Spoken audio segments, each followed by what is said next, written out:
Hello friends, welcome back to my YouTube channel. Friends, आपके सामने ये डबल डोर का एक फ्रिज है। इसका क्या है, कंप्रेसर है। कंप्रेसर में अगर ट्रिपिंग की प्रॉब्लम आती है तब आप उसको कैसे चेक कर सकते हो, या फिर ट्रिपिंग की जो प्रॉब्लम आती है तो आप उसको कैसे ठीक कर सकते हो। इसी से रिलेटेड आज की ये वीडियो बहुत ज़्यादा यूजफुल होने वाली है, तो आपको वीडियो को स्किप नहीं करना। हो सकता है थोड़ी वीडियो लॉन्ग हो जाए, बट आपको एक एक चीज़ अच्छे से समझ आ जाएगी। तो फ्रेंड्स, आपको वीडियो बस पूरा देखना है। तो ये जो कंप्रेसर है आपके सामने डबल डोर का है ये कंप्रेसर। तो सबसे पहले आपको क्या है, अगर ट्रिपिंग की प्रॉब्लम आ रही है तो आपको सबसे पहले गैस देख लेना है, ठीक है। गैस दो तरीके की होती है फ्रिज में, R134 और R600, ठीक है। ये मोस्टली गैस आती है, तो आपको इनके स्टैंडिंग जो प्रेशर है वो देख लेना। अगर गैस ओवर होगी इस कंडीशन में आपका कंप्रेसर ट्रिप होगा, तो आपको ये चीज़ चेक कर लेना। अगर गैस ओवर है तो गैस को आपको चेक कर लेना। अगर गैस ओवर है तो उसको आपको कम कर देना, फिर दोबारा आपको फ्रिज को ऑन करना है। आपका जो प्रॉब्लम है वो सॉल्व हो जाएगी। तो फ्रेंड्स, जो नेक्स्ट है ट्रिपिंग की जो प्रॉब्लम आती है, ओवरलोड। होता क्या है, अगर डबल डोर का कंप्रेसर है, डबल डोर फ्रिज में लगा है, अगर आपने ओवरलोड क्या है सिंगल डोर के फ्रिज का लगा दिया, तो इसमें क्या होगा, आपका जो ओवरलोड होगा हीट बहुत जल्दी हो जाएगा, फिर इस कंप्रेसर को भी बंद कर देगा। क्योंकि ओवरलोड के अंदर एक वायर होता है जो हीट होता है, फिर उससे क्या है कट होता है। तो अगर वो जल्दी हीट होगा तो इसमें क्या होगा, इस कंडीशन में आपका कंप्रेसर ट्रिप हो जाएगा, बंद हो जाएगा। तो आपको कभी भी अगर कंप्रेसर में ओवरलोड लगाना है तो उसी के अकॉर्डिंग लगाना है, जो जितने एम्पेयर का कंप्रेसर हो, या फिर 200 लीटर 400 लीटर या 300 लीटर, उसी के अकॉर्डिंग लगाना है, ठीक है। और इसमें क्या है, रिले भी आपको देख लेना। अगर रिले है आपके पास, ये रिले है, ठीक है, तो इस रिले को चेंज करके नहीं लगाना है, ठीक है। जो जिस फ्रिज में लगती है उसके कंप्रेसर के साइज के अकॉर्डिंग ही लगाना है आपको, ठीक है। तो ये वाली जो रिले, अगर रिले आपने कम पावर की लगा दी, मान लो 1 एम्पेयर का लगा दिया, फिर और ये कंप्रेसर की जो है वो 2-2.5 एम्पेयर में चलते हैं, ठीक है। तो अगर आप 1 एम्पेयर का लगाएंगे तो इस कंडीशन में आपका कंप्रेसर बंद होगा। तो ओवरलोड रिले का भी आपको खासतौर से ध्यान रखना है, जो जिस साइज का हो उसी के अकॉर्डिंग लगाना है। इससे क्या होगा, आपका कंप्रेसर ट्रिप नहीं होगा फ्रेंड्स। तो फ्रेंड्स, नेक्स्ट जो है वोल्टेज, आपको वोल्टेज चेक कर लेना। होता क्या है, कभी कभी क्या है, हम बोर्ड में वोल्टेज चेक करते हैं तो वहाँ पे क्या है 220 सप्लाई शो होती है, मगर अगर जो स्टेबलाइजर लगा होता है, कुछ फ्रिज जो होते हैं उनमें स्टेबलाइजर लगा होता है, स्टेबलाइजर जो है खराब होता है, आउटपुट ज़्यादा निकालता है, तो आपको वहाँ चेक कर लेना है। अगर वोल्टेज 220 से 230 तक है तो आपका कंप्रेसर एकदम ठीक चलेगा, कोई दिक्कत नहीं आएगी। अगर वहाँ पे 300 वोल्टेज हैं या फिर 350 होते हैं तो आपको ये चेक कर लेना है अगर स्टेबलाइजर लगा। और फिर यहाँ पर जो सप्लाई आती है, जो वायर है, यहाँ पे भी आपको चेक कर लेना है, लाइन न्यूट्रल में चेक कर लेना है कि 220 तक सप्लाई मिले या फिर ज़्यादा मिले। अगर ज़्यादा मिलती है तो आपको वोल्टेज जो प्रॉब्लम है उसको ठीक कर देना है। अगर वोल्टेज ज़्यादा आएंगे तो कंप्रेसर क्या होगा, आपका ट्रिप हो जाएगा। इसको भी आपको चेक कर लेना है। तो आपको वोल्टेज चेक कर लेना, आपकी प्रॉब्लम सॉल्व हो जाएगी। तो यहाँ पे क्या है, ओवरलोड लगता है, ठीक है। यहाँ पे क्या है, ऊपर कॉमन है, इस साइड जो होती है, इस साइड हमेशा चाहे कॉमन नीचे हो या फिर ऊपर हो, जो इस साइड जो होगा टर्मिनल वो आपका हमेशा रनिंग रहता है, वो रनिंग ही होता है। और जो अंदर साइड होता है वो स्टार्टिंग होता है। आप अगर सीधे बैठे हैं तो इस समय क्या है, कंप्रेसर ऐसा है, इस कंडीशन में रखा है, ठीक है। इसका जो 3 पॉइंट है, एक तो ये है, ये वाला जो पॉइंट है वो कॉमन है, जो ऊपर है वो कॉमन है, और जो बाहर निकला हुआ है वो हमारा रनिंग होता है हमेशा। अगर ये नीचे है, ऊपर वाला कॉमन नीचे है, तब भी क्या होगा, हमारा जो बाहर का है वो रनिंग हुआ। तो अगर आप जैसे कि इसमें कॉमन लगा दिया, ठीक है, अगर धोखे से आपने अंदर वाले में रनिंग दे दिया और इधर वाले में स्टार्टिंग दे दिया, इस कंडीशन में क्या है, आपका कंप्रेसर ट्रिप हो जाएगा। और इससे क्या होता है, कंप्रेसर की वेंडिंग भी खराब हो जाती है। तो आपको ये चीज़ चेक कर लेना है, तो आपकी जो प्रॉब्लम है वो सॉल्व हो जाएगी। और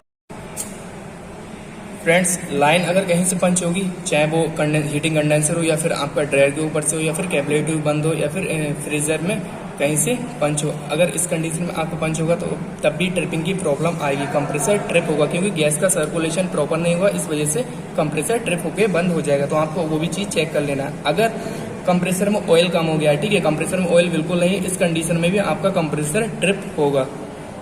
अगर ऑयल नहीं तब आप कैसे चेक कर सकते हैं, उसके लिए आपको क्या है, लाइन काटना पड़ेगी। लाइन काट के उसके बाद आप देखेंगे उसको कंप्रेसर को नीचे करके, अगर ऑयल आता है तो उस समय क्या है, ऑयल कम होगा, आप निकाल के देख सकते हैं। ऑयल कम होगा तो आप फिर उसके अकॉर्डिंग चार्ज कर दें। अगर ऑयल कम होगा तो आपका कंप्रेसर ट्रिप होगा। तो आपको ये चीज़ चेक कर लेना है। तो फ्रेंड्स, नेक्स्ट है हीटिंग कंडेंसर। अगर कंप्रेसर डबल डोर रेफ्रिजरेटर का है, ठीक है, उसके बाद क्या आपने जो हीटिंग कंडेंसर होता है, जो जाल लगा होता है, अगर ये छोटा लगा दिया, इसमें क्या है, जो हीटिंग कंडेंसर है, गैस का सर्कुलेशन पूरा नहीं होगा, फिर क्या होगा, कंप्रेसर आपका ट्रिप तो हीटिंग कंडेंसर जो है आपको लीटर के अकॉर्डिंग लगाना है। हीटिंग कंडेंसर कैसे लगाना है, जो कंप्रेसर जिस साइज का हो उसी साइज का आपको हीटिंग कंडेंसर लगाना है। इससे क्या होगा, आपका सर्कुलेशन पूरा होगा और आपका कंप्रेसर बंद नहीं होगा। तो फ्रेंड्स नेक्स्ट जो है हमारा वाइंडिंग प्रॉब्लम।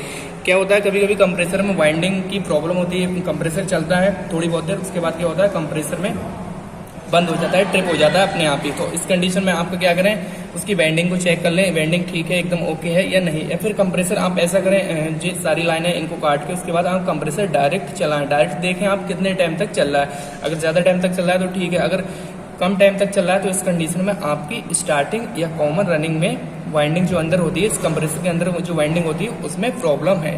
तो आपको ये चीज़ चेक कर लेना चाहिए फ्रेंड्स। कभी कभी क्या होता है 10 मिनट कंप्रेसर चलता है उसके बाद ट्रिप हो जाता है। तो इस कंडीशन में भी आपको क्या है, कंप्रेसर की वाइंडिंग चेक कर लेना। और कंप्रेसर को अगर 10 मिनट के बाद वो बंद हो रहा है तो आपको क्या है, ओवरलोड को भी चेक कर लेना। और जो हमारे कंप्रेसर है उसको निकाल के इस कंडीशन में आप डायरेक्ट चलाएं और उसको देखें कितनी देर तक चल रहा है। कभी कभी क्या होता है, अगर कंप्रेसर लगा है और 10 मिनट चल रहा है और डायरेक्ट हम जलाते हैं तो एकदम ठीक चल रहा है, कोई दिक्कत नहीं होती। उस समय क्या होता है फ्रेंड्स, आप वैक्यूम प्रॉपर कर लें। अगर वैक्यूम प्रॉपर नहीं करेंगे इस कंडीशन में जो एयर होगी इसके अंदर होगी तो इस वजह से दिक्कत आती है। तो आपको वैक्यूम प्रॉपर कर लेना है अच्छे से, उसके बाद ही गैस फिलअप करना है। तो फ्रेंड्स नेक्स्ट एरर कोड है, एम्पेयर बहुत ज़्यादा लेता है कंप्रेसर कभी कभी।